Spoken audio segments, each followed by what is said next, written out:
देखिए, एक तो हम लोगों ने ये मांग की है कि छठे वेतन आयोग ने महिला कर्मचारियों को 2 साल का सवैतनिक अवकाश दिया था, जी। ताकि वो अपने बच्चे बच्चियों का लालन पालन कर सकें, क्योंकि वो देश की अमानत है। जी। जिसको कि 7वें वेतन आयोग ने 20% आखिरी साल में कटौती करने का काम किया है। हमने मांग की है कि हमारे महिला साथियों को ये जो 2 साल का सुविधा मिली थी, उसको बहाल करने का काम किया जाए। नमस्कार, मैं चंदन कुमार और आप देख रहे हैं देश भर के सरकारी कर्मचारियों की भरोसेमंद आवाज अंगवानी। साथियों, इस वीडियो में जो हम बात करेंगे वो खबर खास तौर पर देश भर की सरकारी जो महिला कर्मचारियों हैं उनके लिए बेहद महत्वपूर्ण खबर है ये, क्योंकि 8वें वेतन आयोग को लेकर एक ऐसा बड़ा अपडेट सामने आया है, ऐसा एक बड़ा मुद्दा उठाया गया है जिसकी चर्चा जो है पूरे कर्मचारी संगठनों में और ख़ास तौर पर जैसा कि मैंने बताया कि ये खबर जो है महिला कर्मचारियों के लिए बेहद खास है, तो उन महिला कर्मचारियों के बीच जो है ये चर्चा का विषय बना हुआ है। अब इसकी शुरुआत जो होती है वो मैं आपको बताऊं, जो NCJCM यानी कि national council joint consultative machinery जो है की तरफ से महिला कर्मचारियों के पक्ष में कई बड़े प्रस्ताव जो है 8वें वेतन आयोग को भेजे गए हैं। अब उन सभी प्रस्तावों के बारे में हम आपको इस वीडियो में तो बताएंगे ही बताएंगे, और ख़ास तौर से हम आपको वो बातचीत जो NCJCM के जो सेक्रेटरी हैं, कन्वीनर हैं शिव गोपाल मिश्रा जी, उनसे वो बातचीत हम सुनवाएंगे। तो वो आप खुद सुनेंगे कि आखिर NCJCM ने कौन से ऐसे बड़े बड़े प्रस्ताव हैं जो 8वें वेतन आयोग को भेजा गया है और जिसकी चर्चा हर तरफ महिला कर्मचारियों से लेकर जो है कर्मचारी संगठनों तक हो रही है। लेकिन इन सब में जिन प्रस्तावों की सबसे ज्यादा चर्चा हो रही है वो प्रस्ताव है महिला यूनिट में जो महिला की यानी कि पुरुष कर्मचारी, उनकी धर्मपत्नी, उनके बीच जो फैमिली यूनिट में जो डिफरेंस था उसको लेकर जो इस बार NCJCM ने जो प्रस्ताव भेजा है कि आखिर जब पुरुष कर्मचारी का एक यूनिट माना जाता है तो उनकी पत्नी यानी उनके आधे अंग को पौना यूनिट क्यों माना जाए। क्या आज के समय में महिला की भूमिका कम है? क्या परिवार चलाने में महिला की जिम्मेदारी कम है? क्या आर्थिक सामाजिक योगदान में महिलाएं पीछे हैं? और अगर नहीं तो फिर वेतन आयोग की गणना में महिलाओं को बराबरी का दर्जा क्यों नहीं मिलना चाहिए? तो इन्हीं सवालों को लेकर NCJCM ने 8वें वेतन आयोग के सामने एक बड़ा प्रस्ताव रखा और इस प्रस्ताव का महिला संगठनों ने भी जोरदार स्वागत किया है।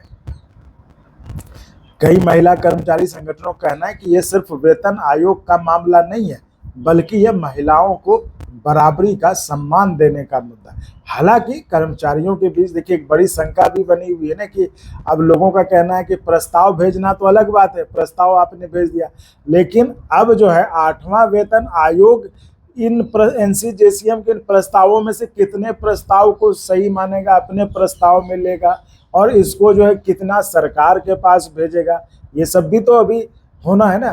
तो वही करें, तो ये लोगों के मन में अभी ये बात भी है, ये शंका भी है कि ठीक है प्रस्ताव तो भेज दिया, लेकिन अब देखने वाली बात ये हुई कि 8वां वेतन आयोग इन प्रस्तावों में से कितनी बातों को लेती है। फिर ये सरकार कितनी बातों, मान लीजिए 8वें वेतन आयोग ने भी आगे भेज दिया, तब सरकार उसमें से कितनी बातों को लेगी, तो ये भी देखने वाली बात है ना।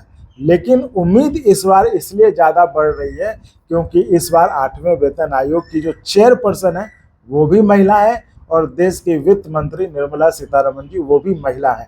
तो ऐसे में महिला कर्मचारियों की उम्मीद है कि इस बार उनकी आवाज़ को गंभीरता से सुना जाएगा।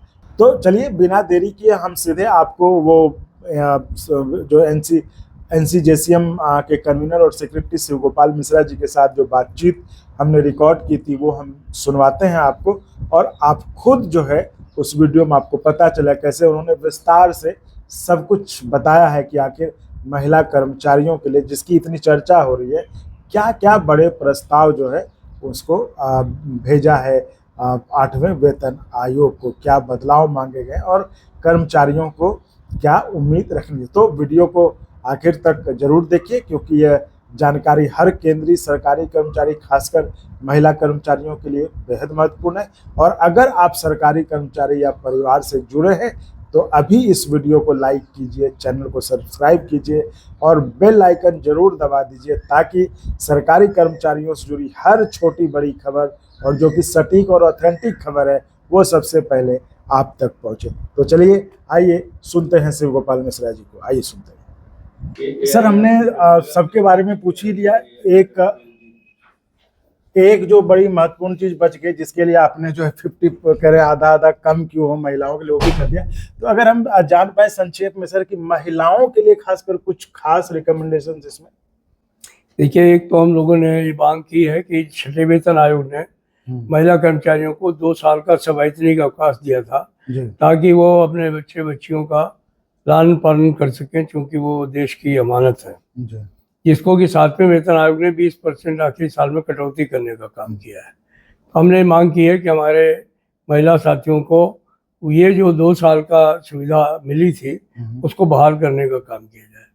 दूसरी बात यह है कि हम लोगों ने कहा है कि उनकी जो विशेष परिस्थितियां हैं उनमें जो मेंस्ट्रुअल लीव्स हैं, हर महीने 3 दिन की छुट्टी उनको देने का काम किया जाए। एक बहुत सारी महिलाओं को यूट्रस वगैरह निकालने के लिए एक्टोमी के लिए जाना पड़ता है, तो वो भी हम लोगों ने डिमांड किया है, इसको भी उनको छुट्टी देने का काम किया जाए। हम लोगों ने मांग की है कि महिलाएं घर भी देखती हैं और अपना वर्क प्लेस भी संभालने का काम करती हैं, तो इसलिए उनके लिए कुछ फ्लेक्सी लीव का व्यवस्था होना चाहिए, वर्क फ्रॉम होम की व्यवस्था होनी चाहिए। उससे प्रोडक्टिविटी भी बढ़ेगी और वो घर के साथ साथ अपना काम भी बेहतर तरीके से कर सकेंगे।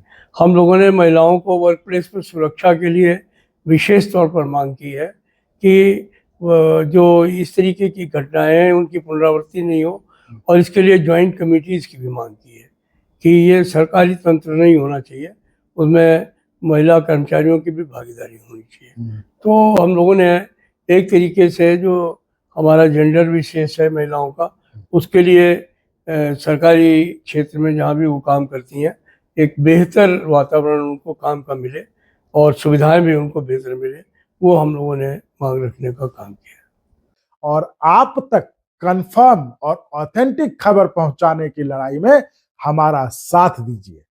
आपका साथ, अंगवानी की ताकत।